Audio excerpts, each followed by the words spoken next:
دا د لغمان ولایت مرکز اړوند ګل حرم یا ګلارام سیمه ده چې 2000 کاله وړاندې دورې متمدن ښار ځینې پاتې شوني تاریخي آثار پکې لیدل کېږي.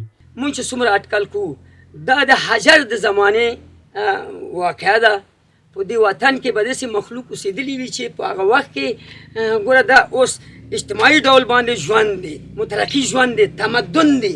خو 300 کاله وړاندې لکه نیکونو د هغوی نیکونو له خولې دا کیسې چې دا د ډېر پخوا قدامت لري، یعنې داسې چاته تاریخ معلوم نه ده چې دا کومو خلکو کړی دا کار او کوم ډول دلته خلک اوسېدل. موږ په غره کې 2 ساعته پیاده مزل څخه وروسته دې ناشنا او خورا تعجب لرونکې سیمې ته ورسېدو، کومه سیمه چې په خپل ترکیب کې ځانګړی جوړښت لري.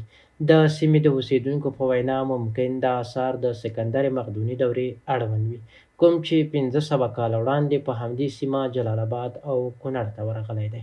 یو سند داسې موجود دی چې سکندر مقدوني په دې منطقه باندې راغلی داسې او په دې منطقه داسې تېر شوی دی کونړ ته. کیدای شي دا مخلوق د هغې د دین او د هغې د مذهب نه وه او دا همدغسې خلکو پسې ګرځېده، هغوی سره به یې جنګ کوي، نو دغه خلک به همدغه خلکو د هغو خلکو پسې به راغلي.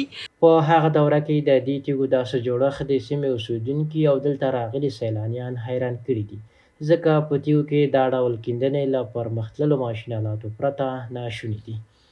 د دوه غرونو په منځ کې یو طرف ډبریزې ودانۍ او بل طرف ته له تیږو جوړ زندان او ترڅنګ یې د اوبو حوض او ځینې د دې شاهدي کوي چې دلته ډېر پخوا ځینې اشخاصو حکومت کړی دی. د سیمه کې چې دوی اوسېدلي دغه سیمه ته وګوري دا داسې معلومیږي چې په دغه سیمه کې د خلکو پاچاهي کړی، یعنې هغه ناست ځای وګورئ، چوکیګانې جوړې کړي، تیږو کې هغه وبه ګورئ تاسې زینې جوړې کړي دي. په دغه سیمه کې چې یو دلته دوی پوره پاچاهي تېره کړې ده.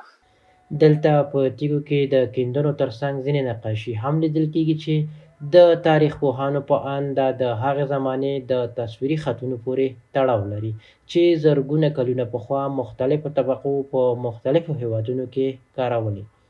د سیمې اوسېدونکي په یونسکو او ځینو نورو نړیوالو فرهنګي مرکزونو غږ کوي چې باید دې تاریخي ورک شوي ښار ته دې ځانګړې پاملرنه وکړي او دا سیمه دې د فرهنګي میراثونو تاریخي ځایونو په لیست کې اضافه کړي او دولت دې د دې سیمې ته د سیلانیانو د جلب لپاره سړک جوړونې ترڅنګ ځینې نورې اسانتیاوې رامنځته کړي.